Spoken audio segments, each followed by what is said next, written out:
Question de David. Que penses-tu des aides à la visée pour les armes de poing? Question très intéressante.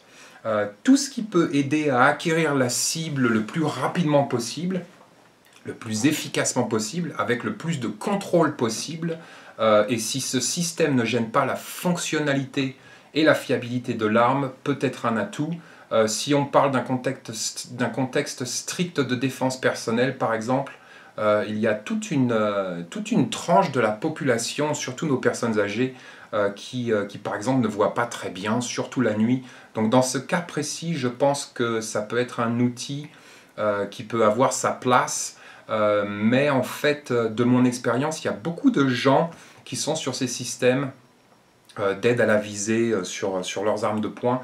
Et en fait, beaucoup de gens passent leur temps à essayer de trouver le point rouge sur le truc plutôt que de s'appuyer sur leurs fondamentaux. Ce qu'il faut savoir aussi aujourd'hui, par exemple, le Glock, cette année en 2016, ils viennent de sortir les Glock 17 et 19 avec donc les aides à la visée intégrées. Ce qu'il faut savoir, c'est que ces compagnies veulent vendre des armes et donc une nouvelle plateforme est très intéressante pour eux, parce que si j'ai déjà un Glock 19, je vais vouloir acheter un de leurs nouveaux Glock. Mais donc il y a du bon et du moins bon ici, mais après c'est comme d'habitude, tout est question d'entraînement et de contexte. Question de Gino, des conseils de lecture. J'ai toujours des conseils de lecture. Le premier conseil de lecture, on va commencer par celui-là. La petite maison dans la prairie. Beaucoup de gens connaissent la série télévisée, beaucoup de gens ont grandi, en tout cas de ma génération, sur la série télévisée que j'adore énormément, qui a une place assez importante dans mon éducation. Donc j'ai adoré la série La Petite Maison dans la Prairie, et beaucoup de gens ne savent pas en fait que ça vient d'une vraie histoire.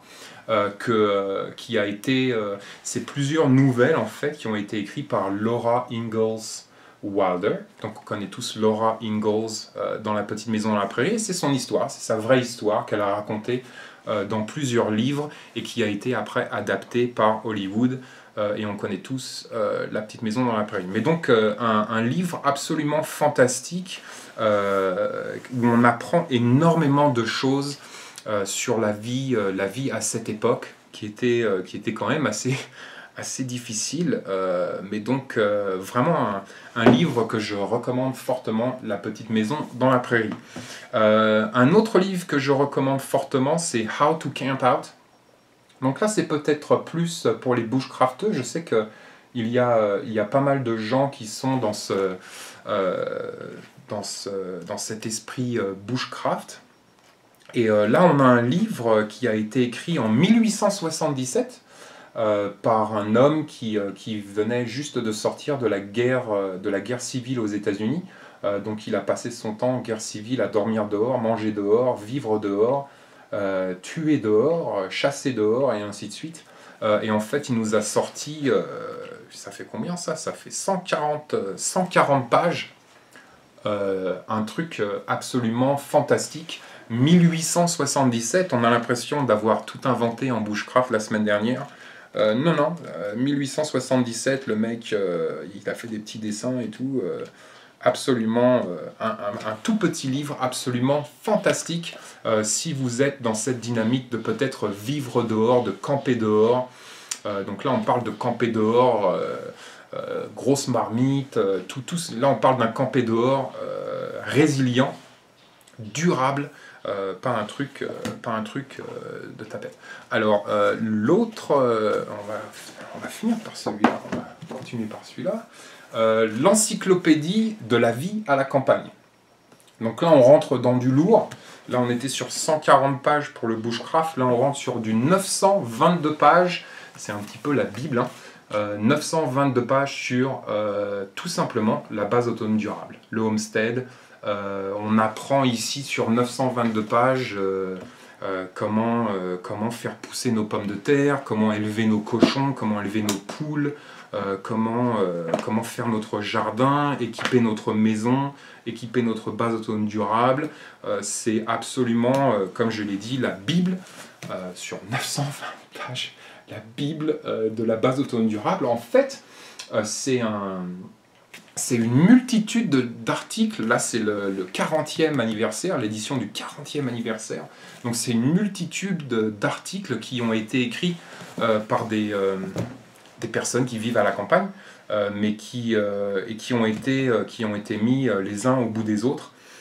Donc, absolument fantastique. Comment construire sa propre maison, comment mettre au monde un bébé. Il y a tout dans cette Bible de la base autonome durable, un livre absolument fantastique, l'encyclopédie de la vie en campagne, The Encyclopedia of Country Living, The Original Manual for Living off the Land and Doing It Yourself. Donc, le faire soi-même. Excellent. Et on va finir par un livre qui est fantastique. Alors, je ne sais pas combien de temps ça lui a pris pour écrire son livre, mais putain, il est trop beau, quoi. Et c'est The Resilient Farm and Homestead, An Innovative Permaculture and Whole System Design Approach. Donc c'est un livre de Ben Falk. Ben Falk que j'apprécie énormément.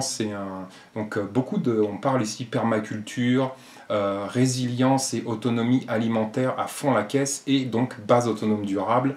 Mais c'est une approche que j'apprécie énormément. Son livre est magnifique. Il y a des magnifiques photos à l'intérieur, des magnifiques dessins. Il vous montre ici un petit peu le chemin. Il a acheté une terre à l'est des États-Unis dans un climat assez difficile, tout comme par exemple dans le Montana ici. Donc un climat assez dur, beaucoup de neige l'hiver et toutes ces conneries.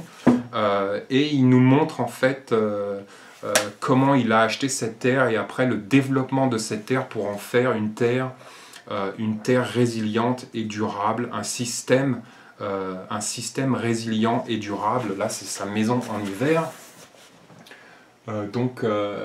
Vraiment un super livre que je vous recommande. Et Ben Falk, il a quelques vidéos sur YouTube. Si vous parlez l'anglais, si vous comprenez l'anglais, Ben Falk est une personne très importante dans le milieu du homestead, ce que nous en français on appelle base autonome durable, mais qui est une personne donc très importante dans ce tout petit milieu, permaculture, durabilité, autonomie, résilience, survivalisme. Ben Falk, vraiment un personnage très intéressant et un livre absolument magnifique. Question de Steph. Tu es souvent critiqué et attaqué et pourtant tu ne réponds que très rarement, ce n'est pas frustrant à la fin? En fait, j'ai tout simplement pas le temps ni l'énergie de défendre des positions qui au final n'ont pas à être défendues. Par définition, un blog, c'est l'expression d'une opinion, c'est l'expression de mon opinion. Les lecteurs peuvent être d'accord ou pas, prendre ou laisser, mais je ne suis pas là pour défendre mon opinion, juste l'exprimer le mieux possible. Après, bien évidemment, je peux expliquer un point de vue ou une réflexion ou préciser le truc si on me demande, mais les critiques et les attaques, comme je l'ai expliqué plus tôt, c'est juste une perte de temps en fait. Question de Gaspard. J'aime bien ce nom-là, Gaspard. Que penses-tu du gilet tactique porte-plaque? Que du bien. J'en pense que de ma fenêtre, c'est un outil aujourd'hui absolument incontournable. Si vous achetez une arme à feu, si vous achetez une arme à feu pour faire du tir de loisir, par exemple, pour aller à la chasse, j'en sais rien, pour vous amuser, ou pour la défense au domicile, pour moi, c'est un outil complémentaire. C'est-à-dire que ça m'a pris énormément de temps pour m'équiper en plaques et tout ça. Mais maintenant que je suis équipé en plaques, putain, je trouve ça absolument fantastique. Quand on va au stand de tir, on porte nos plaques. On ne sait jamais avec qui on va être au stand de tir. J'aime pas me faire tirer dans le dos. Pour moi, c'est vraiment un truc absolument fantastique. Après les attentats qu'on a eus, il y a très longtemps, en fait, j'étais plus sur une dynamique 3A, donc tout ce qui pouvait arrêter les calibres d'armes de poing. Aujourd'hui, moi, je passe sur du 3 directement, plaque en acier. Faut que ça arrête du 16-62 par 39. Mais vraiment un outil incontournable pour tout ce qui est défense au domicile et pour tout ce qui est, par exemple, entraînement au club de tir. Je ne vais plus en entraînement au club de tir sans mes plaques. Question d'Adrien. Je suis étudiant. Que me conseillerais-tu en EDC pour aller à la fac? Les mecs, vous allez encore à la fac. Vous apprenez quoi à la fac? Donc je suis étudiant, que me conseillerais-tu en EDC pour aller à la fac?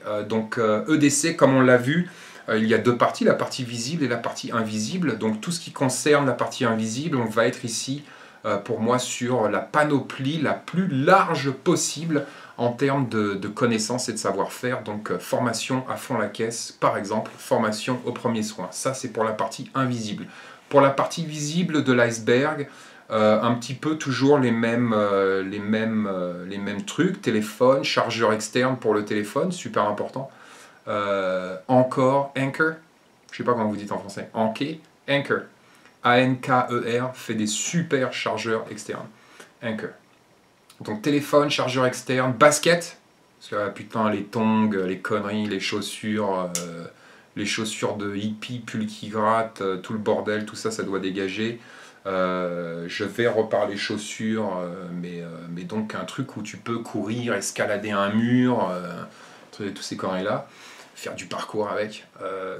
Basket, lampe de poche, donc que ce soit une lampe de poche ou une frontale. Personnellement, j'apprécie énormément la frontale, j'ai toujours les deux sur moi en EDC. Par exemple, panne d'électricité, panne de métro, le métro s'arrête dans le noir, la frontale c'est génial. Et lacrymo. Je ne mettrais même pas de lame dedans, ou alors un couteau suisse peut-être, mais la lacrymo, lampe frontale, basket, téléphone. Pour moi, ce serait l'EDC étudiant par excellence. Question de Laboland. L'achat d'une arme à feu d'occasion est-elle une bonne idée? Oui, bien sûr. J'ai quelques armes achetées d'occasion et je pense que pour certains budgets, c'est même un moyen tout à fait pertinent pour construire une batterie d'armes familiale ou clanique, par exemple. J'ai beaucoup parlé de la Mosin. Pour moi, la Mosin a un rôle clanique, c'est-à-dire que je peux acheter 5 Mosin. On n'a pas les détentions et les conneries comme ça, comme dans certains pays, mais si je peux acheter 5 Mosin pour 500 balles et acheter 500 munes par exemple pour 100 balles, donc pour 600 balles, j'équipe 5 personnes sur des armes d'occasion. Mais c'est ça qui est génial par exemple avec la Mosin, et c'est ça qui peut être fantastique avec les armes d'occasion. C'est-à-dire que pour des petits budgets, c'est probablement la seule solution pour espérer avoir une batterie d'armes qui tient la route. Et une batterie d'armes, pas seulement individuelle, mais clanique et familiale. Une question de Tom. J'ai l'impression en lisant ton blog que ton approche philosophique n'est pas, la plupart du temps, réellement comprise. Oui, c'est le paradoxe de la philosophie.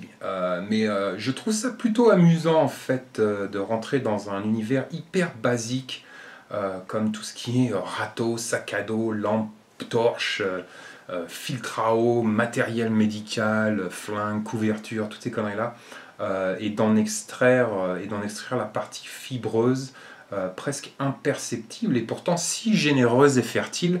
Le survivalisme, pour moi, c'est vraiment un art de vivre. Donc de ma fenêtre, c'est une histoire philosophique parsemée, j'allais dire parfumée. J'aime bien parfumer, je vais garder ça. De ma fenêtre, c'est une histoire philosophique parfumée de gestuelle ancestrale. Je ne me vois pas parler de tout ça d'une manière ordinaire. Le survivalisme, ça a une âme, c'est pas un bout à bout d'arguments jetés comme ça à la figure des gens, avec pour socle des trucs d'hommes ordinaires comme tout ce qui est politique, l'économie, toutes ces conneries-là. le survivalisme devrait transcender toutes ces notions et tous ces moules.